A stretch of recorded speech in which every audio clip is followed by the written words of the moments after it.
Recentemente, alguns testes feitos com 12 alimentos típicos da mesa do brasileiro, inclusive o arroz e feijão, atestaram que 36% têm excedentes de agrotóxico. Eu queria saber uma coisa, Camila, quais são os malefícios para o nosso corpo ingerindo um tipo de alimento que tenha esse excesso de agrotóxico? Então, Amanda, os excessos, os estudos, eles mostram alguns malefícios para a saúde, entre câncer, é uma hipótese, problemas neurológicos, problemas com pele, problemas de escamação de pele, mas é muito assim, especulação que os excessos poderiam fazer, porque existem outros fatores também que trazem isso para o nosso cotidiano hoje, mas o agrotóxico ele é falado nesse momento. Falar um pouquinho mais de agrotóxico, eu quero saber, eu quero levantar a bola aqui e aí vocês fiquem à vontade para ver quem vai responder. A produção hoje, em larga escala, de qualquer que seja a plantação, sem aditivo ou sem agrotóxico, quais são as grandes vantagens e quais são as grandes dificuldades? É possível produzir em larga escala, de repente até para exportação territorial, sem nenhum tipo de aditivo? Então, a questão dos agrotóxicos, ele tem a questão dos riscos, né? Ele tem os riscos, mas a questão aí entra a questão da demanda, não só para a população nossa, também como a população, para a questão da exportação. Então, hoje nós sabemos que o Brasil é um dos países que tem menor índice de produção de produtos orgânicos. Então, menos de 0,3% do nosso território produz produtos de origem orgânica, alimentos. Então, a gente tem esse desafio, né, dessa transição de um alimento que seria um alimento totalmente isento para um alimento que seria, vamos dizer assim, produzido em escala. E aí entra a questão também da forma como esse alimento é produzido, né?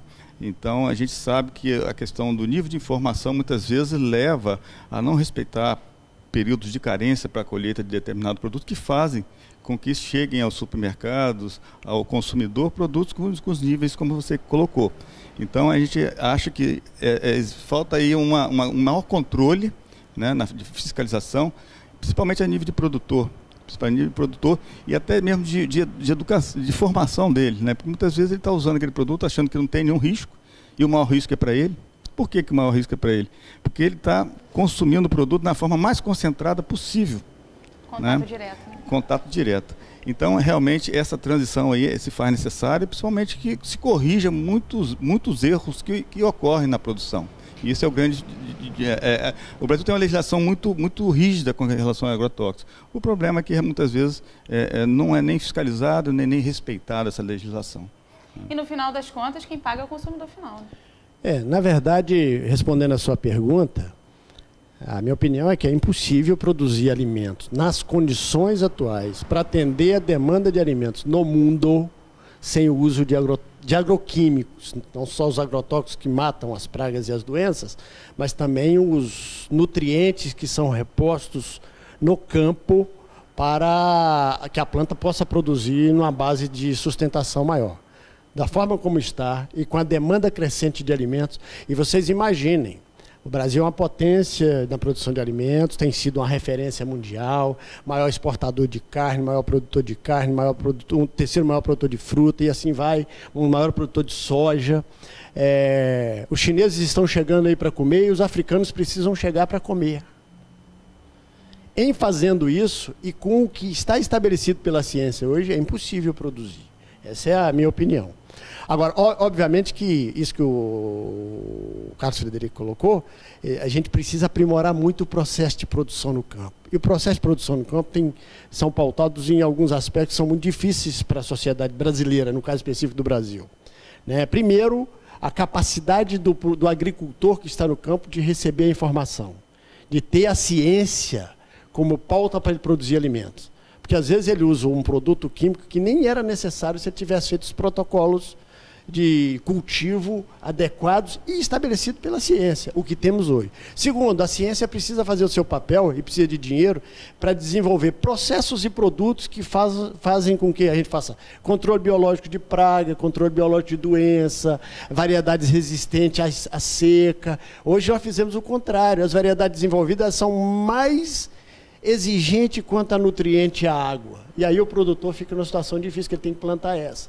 E as grandes empresas multinacionais, elas às vezes produzem uma variedade, um transgênico, que é altamente dependente disso. Então a gente precisa aprimorar o processo. O que não pode, a verdade que está sendo posta é de que os alimentos estão todos contaminados. Isso não é verdade. Existem alimentos fora da especificação, e a gente não pode tirar da boca do consumidor que ele tem que consumir, que é alimento natural, né? Igual é a manteiga em detrimento da margarina, né? Proteínas artificiais e não o ovo, como foi feito durante muito tempo com a gente. Né? Durante muito tempo não podia comer banana à noite, não podia misturar manga com leite, coisas assim absurdas que a gente precisa. Então, respondendo, na minha opinião, é inviável para atender populações de cidades gigantescas como São Paulo, Rio, Belo Horizonte, só para citar o Brasil. Deixa eu fazer um parêntese no que você está colocando. São muitos mitos, muitas crenças que nós temos mesmo nessas coisas que você está falando, não posso comer manga com leite e tal. E o ovo, tadinho do ovo, ele foi tão prejudicado há tanto tempo, né? Agora quem está sendo prejudicado é o glúten, mas vai passar, né? E eu falo muito que a nutrição é uma ciência muito jovem no Brasil. Tem 10 anos que eu estudo nutrição, e quanto mais eu estudo, menos eu sei. É sempre assim. E quando eu comecei a estudar nutrição, tinha 70 anos só que ela estava sendo estudada aqui no Brasil, que foi o Pedro Escudeiro que trouxe para cá. E o que eu sempre falo para todos os pacientes, as pessoas que estão perto de mim, consuma mais alimentos de verdade, não com essa obrigação de ser orgânico, porque é muito difícil você ter um solo natural para que ele seja orgânico.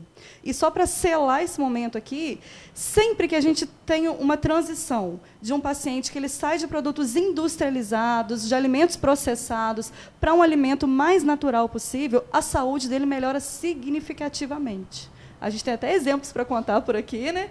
Mas é sempre assim. Eu falo sempre de duas indústrias. É a indústria de alimento e indústria de alimentos, não os produtores, não os agricultores, mas a indústria de alimentos, que é uma coisa diferente, e a indústria de medicação está tentando dominar a gente nesses dois vieses. Então, o alimento in natura, por mais que em algum momento a gente fale de orgânico, ele sempre vai ser melhor para a saúde. Até porque tem métodos para nós removermos esse produto em casa.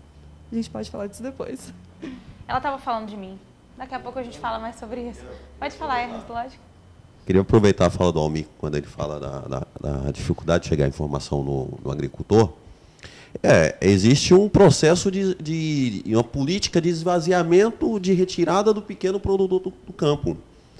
E, no geral, no nosso caso, no Brasil, é o pequeno produtor que produz a fruticultura, que produz a diversidade de alimentos.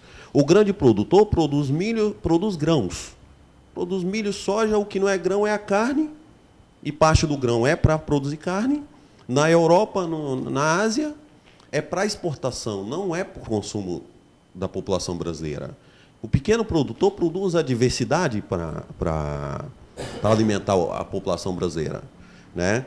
E aí, pegando os dados, né, 70% da alimentação que chega na mesa do brasileiro vem da pequena agricultura. Mas não existe incentivo, existe um processo de abandono do campo através de fechamento das escolas. A população rural é onde o índice de analfabetismo é maior, já tem um índice de analfabetismo maior. Ainda existe uma política de fechamento de escolas no campo. Aqui em Campos foram fechados 18 só no governo passado. No Brasil foram fechadas 35 mil escolas na zona rural e não foram construídas novas, né? E aí, então, isso não existe interesse de fazer esse processo. Talvez em função do lobby das empresas, né? É só a gente pegar um dado antigo, por exemplo, da maior produtora de laranja, de suco de laranja, que é a Cutrale, que é brasileira, lá na região de Limeira, em São Paulo. Lá tinha mais de 300 mil pés de laranjas. antes da Cutrale. Depois da Cutrale só tem 200 mil, porque é proibido o pequeno produtor ter um pé de laranja em casa, porque corre o risco dela pegar a doença e transmitir para a plantação de laranja da Cutrale. Então, assim, existe um lobby das empresas muito forte para eliminar o consumo do produto natural, da laranja, de chupar a laranja, de comer a maçã. A nossa região aqui, por exemplo, eu vou entrar num outro, já nesse ponto também, mas da diversidade. Por exemplo, nós temos uma região que é propícia à produção de uma diversidade de frutas muito grande. E você não tem esse incentivo. Já teve frutificar aqui, mas a frutificação para quebrar muitos produtores, na verdade, não se viu para diversificar. Hoje nós temos várias experiências aqui de produção de uva e que está indo muito bem. Eu, por exemplo, tenho pé de uva em casa que está produzindo muito bem. Então, a gente poderia ampliar isso aqui, né? Mas não existe vontade política dos nossos governantes nesse sentido. E aí entra junto com isso, assim, e aí eu vou aproveitar o momento para dizer, por exemplo, hoje, nós, pequenos agricultores da região, desde que eu estou aqui há 15 anos, nós só podemos contar com as universidades que estão instaladas aqui. No caso, o ENF, o IFE, a UF, a Rural. Prefeitura, poder público local e estadual, em momento nenhum.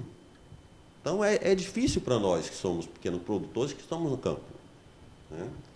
A gente vai para o intervalo rapidinho, vou querer saber mais de você no próximo bloco, como é que é andar nessa contramão aí, de alimentos produzidos em larga escala, com agrotóxico, e você, como pequeno agricultor, produzindo alimentos sem nenhum tipo de aditivo. Vou querer saber um pouquinho mais sobre isso e vou querer falar com a Bianca também, como é que ela pesquisa aí esses alimentos mais naturais.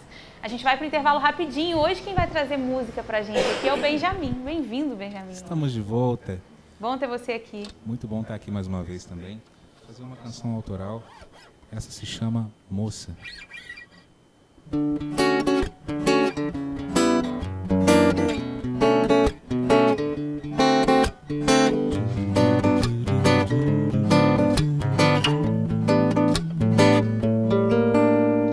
Moça, você é tão bonita, parece um fim de tarde, um dia de verão. Te olho e fico até sem jeito, esse sorriso perfeito é até ostentação. Tentação de te ver mais de perto, encontrar um jeito certo pra chamar sua atenção. Moça, eu sou só um poeta, mas me leve a sério, vou abrir meu coração. Moça, pra você eu fiz essa canção, manifestando minha admiração. Te canto nesses versos com meu violão. Moça, você pode me dizer que sim ou que não, mas todo mundo agora vai saber de onde vem a minha inspiração.